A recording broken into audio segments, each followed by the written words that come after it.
I knew in elementary school that I wanted to be a teacher. I attended public schools, and when I attended public schools, they were segregated schools. You may remember Brown versus Board of Education was 1954. So I was entering school then, entering Chattanooga public schools. Public education still has some major challenges. Part of what makes them hard, equity is still a big issue. And some people ask, why are you still working? You don't really need to work. I don't really need to work. I don't need to make the money. But the reason I'm still in it is because I'm not finished with Hamilton County when it comes to equity.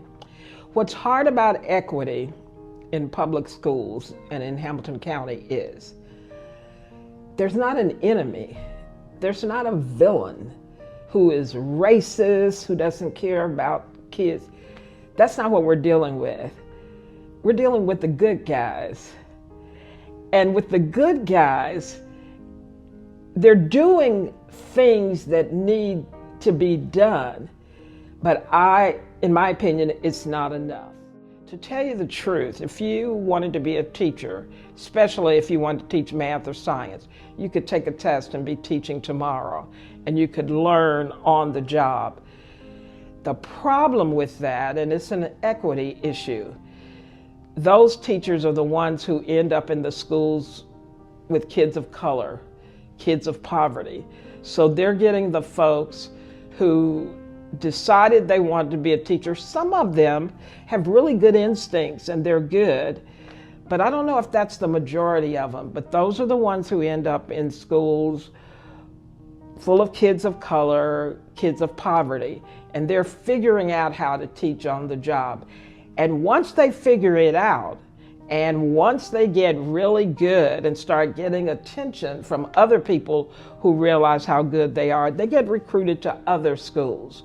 And so kids of color and kids of poverty get the next batch of teachers who may have a heart for teaching, but they don't really know yet what they're doing. And so a teacher residency, and that's what we have here in Chattanooga at the Public Ed Foundation, and they have them all across the United States. We recruit people, and they have to spend a year in the classroom with a teacher in what's called a hard to staff or high poverty school. And this is someone who's thriving in a high poverty school.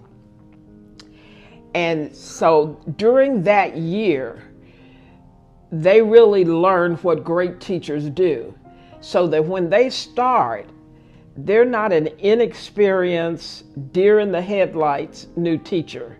During COVID, none of us realized we were going to be home for a whole year. And we did Zoom meetings, and I sat in on those with our teachers. And when I got back to school, when they all got back, I realized I missed the energy of school. That's where I get my energy in school. I love being around kids. I tell the teachers when they say, this is what they're doing, I said, that's what kids do. What you've got to do is not stifle that, but harness it and engage them. If they won't listen, then come up with something that they'll want to listen to. But so there's still so many stories I enjoy, but I enjoy the energy of schools. I enjoy being in schools. And I enjoy the opportunity of working with new teachers who really want to give their all. I stopped at a Crystal once between meetings, and I thought I'll just catch up on the paperwork. And this guy was sitting across, blue suit, He said, hey, Miss Varner, do you remember me?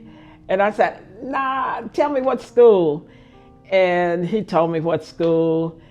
And he said, you taught me how to write. And I said, it feels good, doesn't it? He said, yes, it does. And I thought, that's priceless. One of the things we say in our program is join us because your favorite student is out there waiting for you. So that's it. Edna Varner, that's me. Thank you. Thank you.